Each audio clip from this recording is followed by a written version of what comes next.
Hello friends, welcome back to cook life kitchen. આજે આપણે બનાવીશું કોઈ પણ વ્રત ઉપવાસમાં ખાઈ શકાય તેવો રાજગરાના લોટનો શીરો। તો જ્યારે પણ ઉપવાસ કર્યો હોય અને કંઈ ગળ્યું ખાવાનું મન થાય તો આ શીરો ફક્ત 5 જ મિનિટમાં બની જાય છે અને વધારે સામગ્રીની પણ જરૂર નથી પડતી। તો ચાલો જોઈ લઈએ પરફેક્ટ માપ સાથે રાજગરાના લોટની શીરાની રેસીપી। તો હવે સૌથી પહેલાં શીરો બનાવવા માટે આપણે પરફેક્ટ માપ જોઈ લઈએ।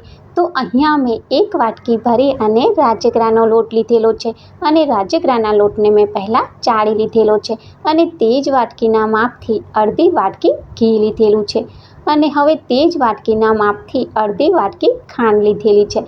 તો અહીંયા તમે જોયું ને કે જેટલો આપણે લોટ લઈએ તેનાથી અડધું ઘી અને અડધી ખાંડ લેવાની છે। હવે જેટલો લોટ લીધેલો છે તેનાથી ડબલ આપણે પાણી લેવાનું છે। તો 1 વાટકી લોટની સામે 2 વાટકી પાણી લેવાનું છે। તો છે ને એકદમ સહેલું માપ। હવે આ માપ સાથે તો કોઈ પણ વ્યક્તિ શીરો બનાવી શકે ખરું ને। તો હવે સૌથી પહેલાં શીરો બનાવવા માટે આપણે પાણીને ગરમ કરવાનું છે। તો આપણે જે 2 વાટકી પાણી લીધું છે તેને આપણે ગરમ કરવા મૂકીશું અને હવે બીજી બાજુ આપણે લોટને પણ શેકી લઈએ। તો કડાઈમાં અડધી વાટકી જેટલું ઘી ઉમેરીશું અને ઘીને આપણે થોડું એવું ગરમ થવા દઈશું અને ગેસની ફ્લેમને એકદમ લો રાખવાની છે। લો ફ્લેમ ઉપર જ આપણે શીરો તૈયાર કરવાનો છે। હવે આ રીતે ઘી ગરમ થઈ જાય ને એટલે આપણે તેમાં રાજગરાનો લોટ ઉમેરી દઈશું અને લોટને આપણે ઘીમાં સારી રીતે શેકવાનો છે। તો અહીંયા રાજગરાના લોટને શેકાતા વધારે સમય નથી લાગતો। જ્યારે સોજી અને ઘઉંનો લોટ હોય તો તેને શેકાતા થોડો સમય લાગે છે અને હવે તમે જોઈ શકો છો કે રાજગરાના લોટે બધા જ ઘીને અત્યારે એબ્ઝોર્વ કરી લીધું છે।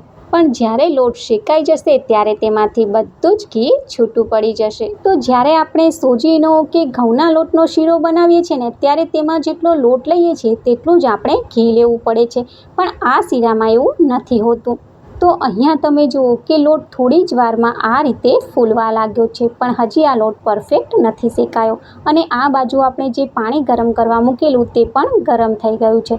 તો આપણે ગેસની ફ્લેમને બંધ કરીશું અને આ બાજુ લોટને શેકાતા લગભગ 3.5 મિનિટ જેટલો સમય થઈ ગયો છે અને તમે જોઈ શકો છો કે લોટ આપણો સરસ મજાનો શેકાઈ ગયો છે। તો લોટ શેકાવાની સરસ મજાની સુગંધ આવે અને લોટનો કલર ચેન્જ થાય, સાથે લોટમાં જાળી પડે એટલે તમારે સમજવાનું કે લોટ એકદમ પરફેક્ટ શેકાઈ ગયો છે। તો હવે આપણે જે પાણી ગરમ કર્યું છે ને તેને આપણે થોડું થોડું કરી ઉમેરતા જવાનું છે અને બીજી બાજુ આપણે આ રીતે ચમચો ફેરવતા જવાનું છે એટલે શીરામાં જરાય ગાંઠા ના પડે। એક સાથે બધું પાણી નહીં ઉમેરવાનું, આ રીતે તમારે થોડું થોડું કરી પાણી ઉમેરવાનું અને પછી કન્ટિન્યુ શીરાને ચલાવવાનો છે। તો આ રીતે લોટ બધા જ પાણીને એબ્ઝોર્વ કરી લઈને પછી જ આપણે આમાં મીઠાશ ઉમેરવાની છે। તો હવે આ સમયે આપણે આમાં અડધી વાટકી ખાંડ ઉમેરીશું અને પછી શીરામાં ખાંડને સારી રીતે ભેળવી દઈશું। તો જ્યાં સુધી શીરામાં ખાંડ સારી રીતે મેલ્ટ ના થાય ને ત્યાં સુધી આપણે કન્ટિન્યુ શીરાને ચલાવવાનો છે। તો થોડી જ વારમાં શીરામાં ખાંડ એકદમ સારી રીતે ભળી ગઈ છે અને શીરામાંથી ઘી પણ દેખાવા લાગ્યું છે અને આ રીતે હું તેમાં ચમચો ફેરવું ને તો કડાઈમાં શીરો તેની જાતે જ ફરી રહ્યો છે એટલે એકદમ પરફેક્ટ આપણો શીરો બનીને તૈયાર થઈ ગયો છે। તો આ સમયે તમે આમાં ઇલાયચી પાવડર અને ડ્રાયફ્રૂટ ઉમેરી શકો છો, અત્યારે હું નથી ઉમેરતી।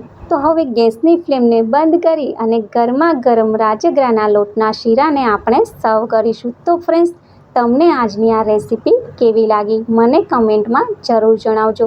આજની રેસીપી પસંદ આવે તો વિડીયોને લાઇક કરી અને તમારા ફ્રેન્ડ ફેમિલીમાં શેર કરજો। ચેનલ પર નવા હોય તો ચેનલને સબસ્ક્રાઈબ કરી બાજુમાં આપેલ ઘંટીને પ્રેસ કરજો એટલે નવી નવી રેસીપીના નોટિફિકેશન આવે। Thanks for watching, bye bye.